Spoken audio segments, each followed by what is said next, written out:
بسم اللہ الرحمن الرحیم۔ ہمارے اس ویڈیو کا ٹاپک ہے ڈیتھ آف سیل۔ سیل کیسے مرتے ہیں؟ تو یاد رکھنے والی بات ہے، جو بھی جاندار ہے، چاہے وہ ایک سیل ہے یا پورا ملٹی سیلولر کوئی بڑا جاندار، ان سب کو مرنا ہے۔ کل نفس ذائقۃ الموت کہتے ہیں نا وہ۔ تو سیل کے مرنے کے دو طریقے ہیں، جس طرح جانداروں کے یا انسان کے بھی مرنے کے دو طریقے ہیں۔ ایک کو کہتے ہیں نا طبعی موت، دوسری کہلاتی ہے حادثاتی موت۔ تو سیل کے بھی ایسا ہے۔ طبعی موت کو ایپوپٹوسس کہتے ہیں سیل کی، جبکہ حادثاتی موت کو نیکروسس کہتے ہیں۔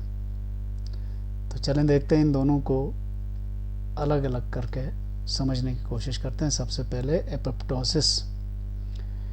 ایپوپٹوسس کی ڈیفینیشن ہے the programmed death of a cell is called apoptosis۔ کسی سیل کی پروگرام کے مطابق ڈیتھ ایپوپٹوسس کہلاتی ہے۔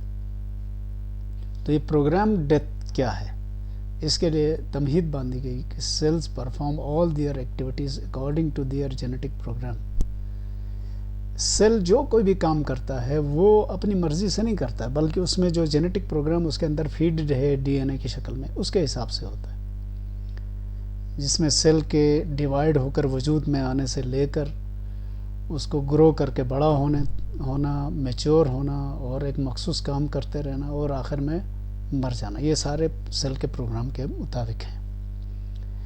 تو جب ایک سیل کو مرنا ہوتا ہے پروگرام کے مطابق، تو وہ کیا کرتا ہے؟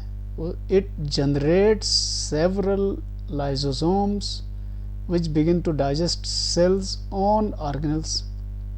This process is also called autophagy or autolysis۔ کہ جس سیل کی طبی عمر مکمل ہو چکی ہے، اس میں آہستہ آہستہ لائزوزوم بننا شروع ہو جاتے ہیں، اور لائزوزوم ڈائجسٹیو اور ہائیڈرولائٹک انزائم سٹور کرنے والی تھیلیوں کو کہا جاتا ہے۔ تو سیل جس کی موت قریب آ چکی ہے وہ ایسی تھیلیاں بنانا شروع کرتا ہے۔ پھر یہ تھیلیاں سائٹوپلازم میں ایک ایک کر کے کھلنا شروع ہو جاتی ہیں۔ سمجھو وہ تھیلیاں پھٹنے لگتی ہیں، اور ان کے پھٹنے کی وجہ سے ان کے اندر جو بند انزائم تھے وہ فری ہو گئے۔ فری ہونے کے بعد ان انزائمز نے ان آرگنلز کو ایک ایک کر کے کھانا شروع کیا، اور بالآخر سیل ایک سائٹوپلازم کی تھیلی میں تبدیل ہو گیا۔ اب اس سائٹوپلازم کی تھیلی کے اندر مختلف طرح کے کراس والز بنتے ہیں۔ ان کراس والز کی وجہ سے پھر یہ سیل ٹوٹ کر ایسی چھوٹی چھوٹی تھیلیوں میں تبدیل ہو جاتا ہے۔ ان چھوٹی تھیلیوں کو ایپوپٹوٹک باڈیز کہتے ہیں، ایپوپٹوٹک باڈیز۔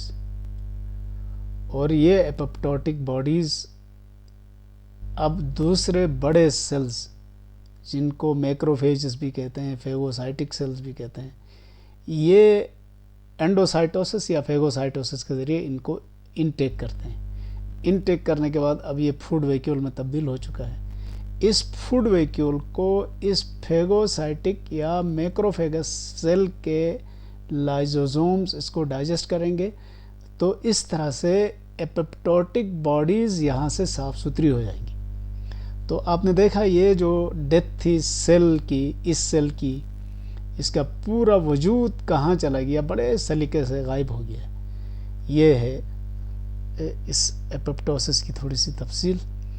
اب دیکھتے ہیں اس ایپوپٹوسس کا کوئی فائدہ بھی ہے یا نہیں، کیونکہ بظاہر سیل کی ڈیتھ کا مطلب ہے لاس آف اے سیل، سیل ضائع ہو گیا، تو یہ بظاہر دیکھنے میں نقصان لگتا ہے، لیکن یہ نقصان نہیں ہے، کیونکہ اسی ایپوپٹوسس کے ذریعے ڈیولپمنٹ کو کنٹینیو کیا جا سکتا ہے۔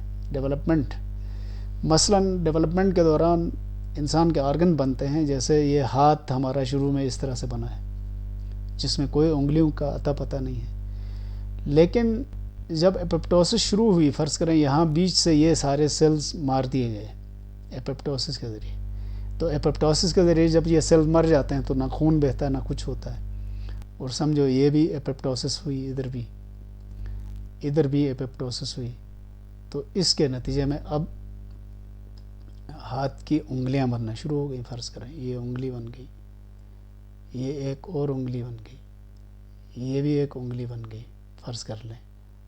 تو اس طرح سے نہ صرف ہاتھ کی انگلیاں اس پروسیس کے تھرو بنتی ہیں بلکہ جسم کے جتنے آرگنز ہیں ان کی شیپس اس اپوپٹوسس کے ذریعے بنتی ہیں. یہ تو بڑا اچھا کام ہے.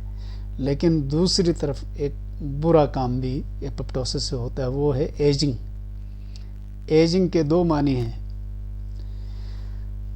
بڑھاپے کو بھی ایجنگ کہتے ہیں اور جھریاں پڑنے کو بھی ایجنگ کہتے ہیں.